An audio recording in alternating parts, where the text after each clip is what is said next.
ये आज्ञा पालन करते थे रावण की भयभीत होकर।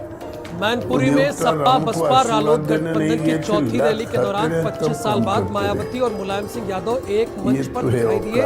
यहां से सपा के संरक्षक मुलायम सिंह यादव चुनाव लड़ रहे हैं। सभा में मायावती मुलायम के अलावा अखिलेश यादव भी थे।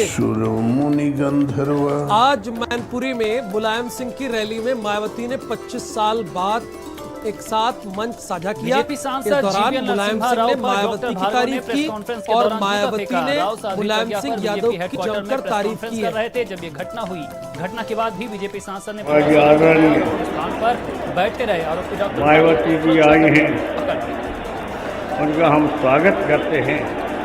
बहुत खुशी है कि हमारे सभासद ने हमारे लिए वोट मांगने आए हैं। वोट डालने आए वोटर्स का बूथ में ले रहे आशीर्वाद। मुलायम सिंह यादव ने रैली में लोगों को संबोधित करते हुए कहा कि मैं मायावती का ये एहसान कभी नहीं भूलूंगा। उन्होंने कहा जब भी वक्त पड़ा है मायावती हमारे साथ खड़ी रही है। बूथ में प्रचार करने की छूट भोला सिंह को डीएम ने दी। भोला सिंह का प्रचार करने का वीडियो हुआ वायरल। मैं आपके इस एहसान को कभी नहीं भूलूंगा और आपसे कहेंगे मायावती जी का बहुत सम्मान करना हमेशा, क्योंकि हमारे समय पर जब ये आया है तो मायावती जी ने हमारा साथ दिया है। मुलायम ने मंच से खुले शब्दों में मायावती का स्वागत किया और कहा मायावती का हम स्वागत करते हैं। हमें खुशी है आप हमारे समर्थन में वोट मांगने आई हैं। मायावती जी आई हैं,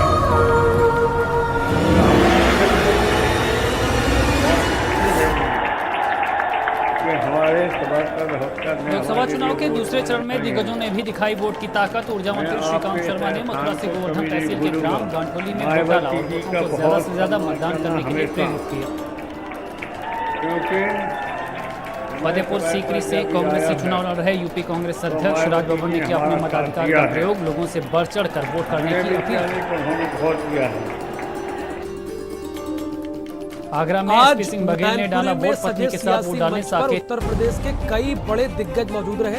पहले मुलायम सिंह यादव ने मायावती की खूब तारीफ की। मुजफ्फरनगर के भाजपा प्रत्याशी संजीव बालियान ने बुर्के को लेकर सवाल उठाया था और दूसरे चरण में बीजेपी के ही पिछड़े वर्गों के लोगों को इस लोकसभा के आम चुनाव में यहाँ अपने गठबंधन को ही कामयाब बनाना है और यह खासकर पिछड़ों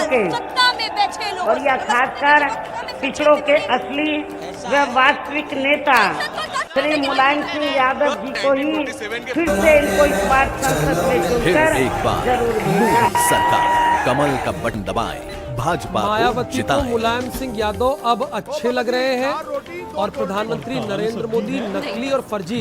मायावती ने आरोप लगाया कि मोदी ने गुजरात में अपनी सरकार के वक्त अपनी अगड़ी जाति को पिछड़ी जाति में शामिल कर लिया था और अभी भी मोदी दूसरों का हक मारने की कोशिश कर रहे हैं। नरेंद्र मोदी के बारे में ये बात सब विदित है कि इन्होंने गुजरात में अपनी सरकार के समय में सत्ता का दुरुपयोग करके अपनी अगड़ी जाति अर्थात उच्च जाति को पिछड़े वर्ग का घोषित कर लिया था और ये अभी भी इनका हक मारने का ही लगातार काम कर रहे हैं।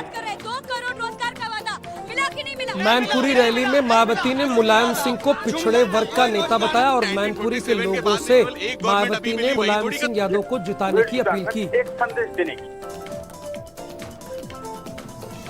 लोकसभा चुनाव अन्य पिछड़े वर्गों के लोगों को इस लोकसभा के आम चुनाव में यहाँ अपने गठबंधन को ही कामयाब बनाना है और यह खासकर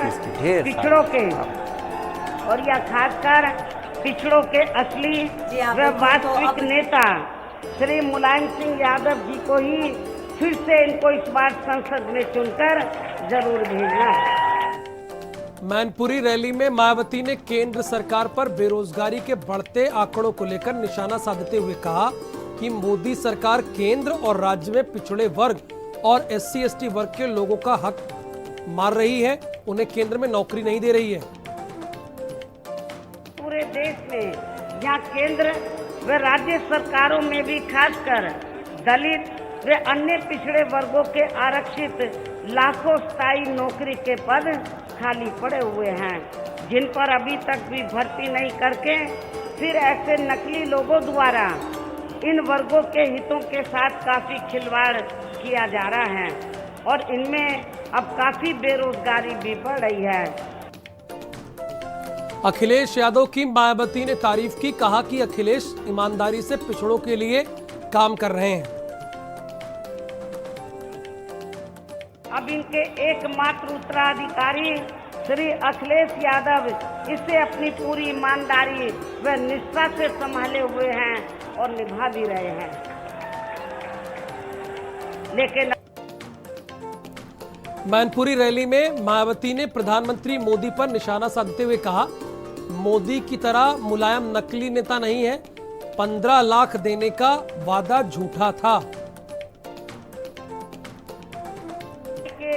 श्री नरेंद्र मोदी ने अपने आप को वास्तविक व जनजाति पिछड़े वर्ग का बताकर इसका पिछले लोकसभा के हुए आम चुनाव में काफी चुनावी लाभ भी उठाया है और फिर इसकी आड़ में ये देश के प्रधानमंत्री भी बन गए। लेकिन आप लोगों को ये भी मालूम है कि एक नकली व फर्जी व्यक्ति या पिछड़े वर्गों का कभी भी अपनी पूरी ईमानदारी व निष्ठा से इनका भला नहीं कर सकता है।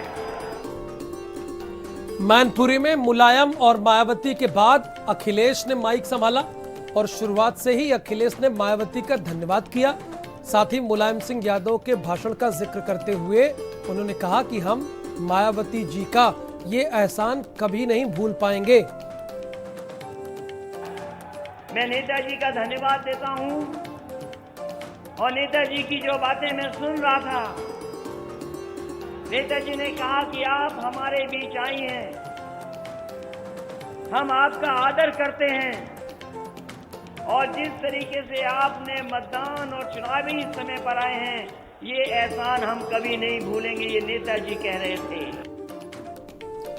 अखिलेश यादव ने मायावती का आभार जताते हुए कहा कि मैनपुरी के लिए ये ऐतिहासिक लम्हा है कि जब मायावती जी ने नेताजी को जिताने के लिए वोट मांगा है।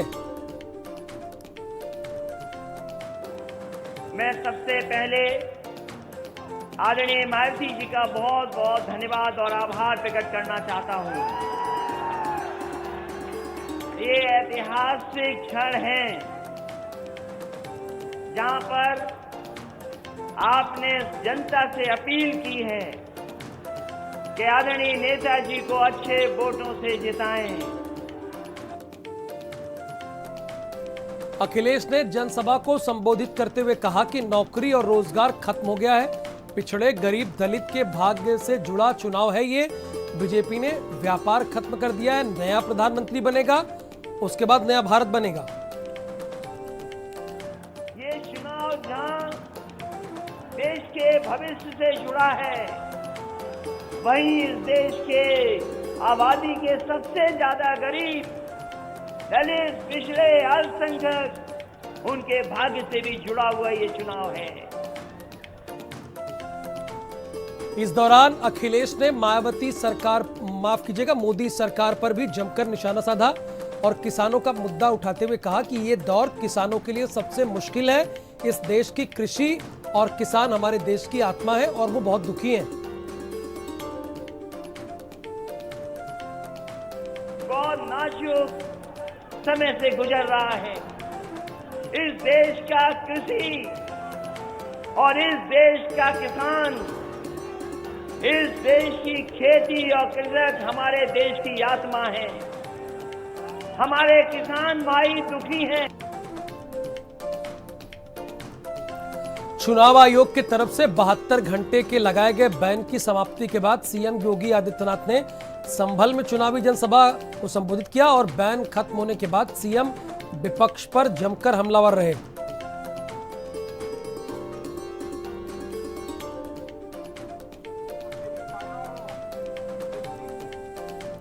सीएम योगी ने संभल में चुनावी जनसभा को संबोधित करते हुए जनता से अपील करते हुए कहा कि तीसरे चरण में आप सब लोग बीजेपी को इतना वोट करें कि कहीं भी भगवा झंडा झुकना नहीं चाहिए।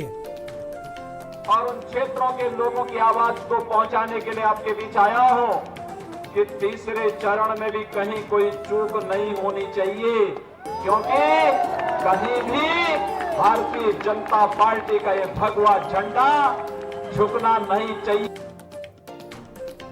संभल रैली में सीएम योगी आदित्यनाथ ने कहा, समाजवादी सरकार ने कांवड़ यात्रा पर रोक लगाई थी, हमारी सरकार आई तो हमने ये रोक हटाई।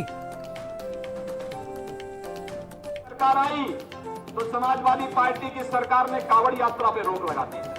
हमारी सरकार आई तो मैंने कहा कि कांवड़ यात्रा में किसी भी कांवड़ यात्री को परेशानी हो, डीजे भी बजेगा, माइक भी बजेगा, डमरू भी बजेगा, घंटा भी बजेगा, घड़ियाल भी बजेगा और हम हेलीकॉप्टर से पुष्प वर्षा।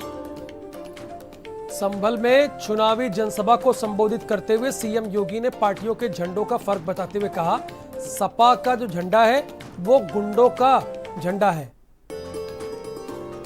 उन्होंने कहा कि योगी जी हम इसलिए भाजपा ज्वाइन करना चाहते हैं, जब हम लोग समाजवादी पार्टी का झंडा लेकर के घर में जाते हैं तो घर में जाने पर घर की महिलाएं हमें धिक्कारती हैं और कहती हैं क्या गुंडों का झंडा लेकर के चले आए हो।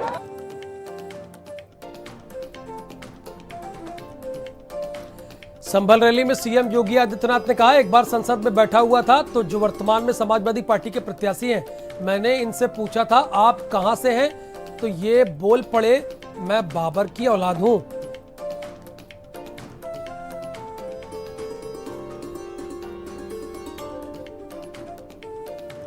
एक बार संसद में मैं बैठा था, संजोग से संभल से प्रत्याशी यही समाजवादी पार्टी के वर्तमान प्रत्याशी हैं। मैंने इनसे पूछा, मैंने कहा भी तुम्हारे पूर्वज कहां से हैं, तो सज्जन बोल पड़े कि हम बाबर की औलाद हैं।